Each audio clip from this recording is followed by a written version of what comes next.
Welcome to the Taking Care of Tutu podcast. I'm Meg Openoff. I'm the host, and we're so excited today to have Chelsea Fernandez as our guest. Welcome, Chelsea. Hi, thank you. Thank you for having me.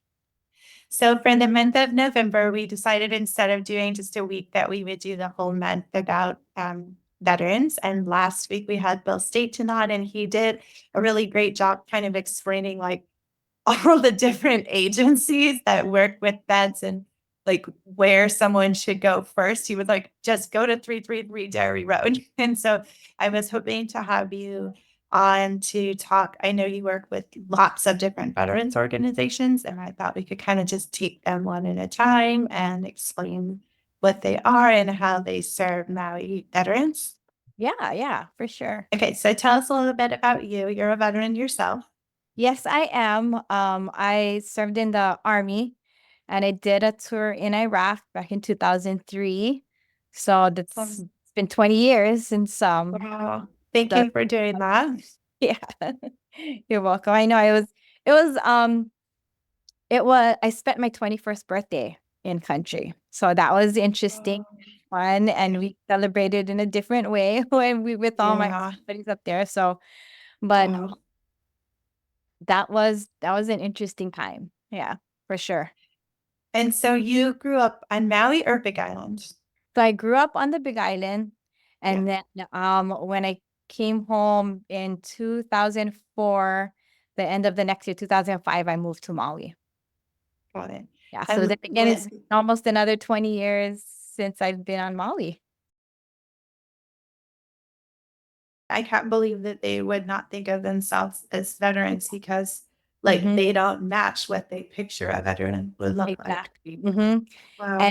um, I think after that, I kind of shrunk down. After talking to everybody, I kind of shrunk down to a specific group. That's why I founded Na Koa Kahiko Wahine, the women veterans, because Awesome. yeah, as I was talking to the women veterans, on top of that thought of, oh, that's an old guy is a veteran versus now it's a young female who's a mom, Yeah. who's who's maybe a stay-at-home mom, or maybe they're going to school or starting work or single parent, or, Mhm. these women are facing a whole new different, um, a whole new different life when they come back out of the military and come back home. Right. So that's Right. why, that's where that started. That's how that started. And tell us about that. What is that? So it's a women veterans organization. Actually, this year is our 10th year that we've been around. And it's just a bunch of women veterans from all different eras, not just my Mhm. generation. Oh, Um, interesting. yeah, and it is interesting when we get together because even though we're all different war times and peace times also, um, we have all the same stories. Like we go through the same things and the same struggles, and I think that helped also our the younger veterans that are part of the organization to realize that we're not the only ones and we're going to be okay. And we're looking to our, the elders that are in our organization that they're fine now. And look what Yeah. they've done. And we can look forward to something good. Are you the president of the Maui County Veterans Council as well? Can you Yes. share So that? Wait, I recently, assume you have like a regular full-time job as well, I right? do. I do. Okay. What is your day job when you're not doing volunteer So veterans my work? real job is I'm a realtor. So it Awesome. also helps because of my schedule is flexible. I can fit all these things in. Great. Okay, so tell me about the Maui County Veterans Council. Yeah, so the Maui County Veterans Council is actually is like a parent organization to all the different organizations on Maui. Yeah. We get a county grant to be able to fund some of the events, like how we had our Veterans Day event yesterday. We had a ceremony up at Maui Veterans Cemetery, and then a Mhm. picnic at Kalama Park. Uh, Nice.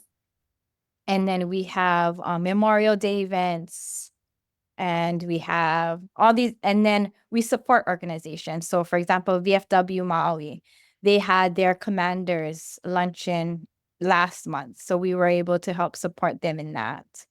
The Korean Nice. War veterans, when they do events, we're able to support them in that. So that's what the Maui County Veterans Council does right And I now. saw you're also a member of both of those two organizations Yes. that you just talked about. And I am a member of those two because, like I mentioned, the Korean War veteran, they really that organization really sparked my thought of bringing veterans together because of the way they work together and how organized they are and the things that they do together. We did the wall that heals that came this earlier this year, and we actually got a whole bunch of memorabilia that people left at the wall. We have combat boots, we have a jacket, we have all kinds of nice things, and we want a location where we can display those things so people can come and look at what we had. That would be amazing.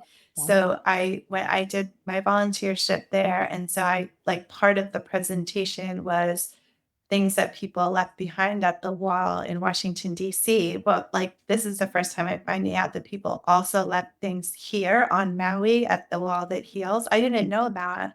Yeah, they did. And Were you guys expecting that to happen? no, and when they left those things, I was thinking that they would take them with them. That would go with a wall. But the team, the Wall That Heals team said, nope, that stays on Maui. Those belong to Maui Yeah. families, Maui veterans. So that stays Yeah. here. You guys can do Whoa. something with that. So yeah, that's our next thing. Oh, That's so that would be another amazing thing to have at the one-stop shop is the for displays sure. of that. Mhm. Yeah. And actually, Um, yesterday at the picnic, I met another veteran who has a family member that had passed away and all of his military things. And he actually was a Purple Heart recipient and wanted to donate that to us so that we could put that on display as well. So Yeah. we have stuff that we want to share with the community.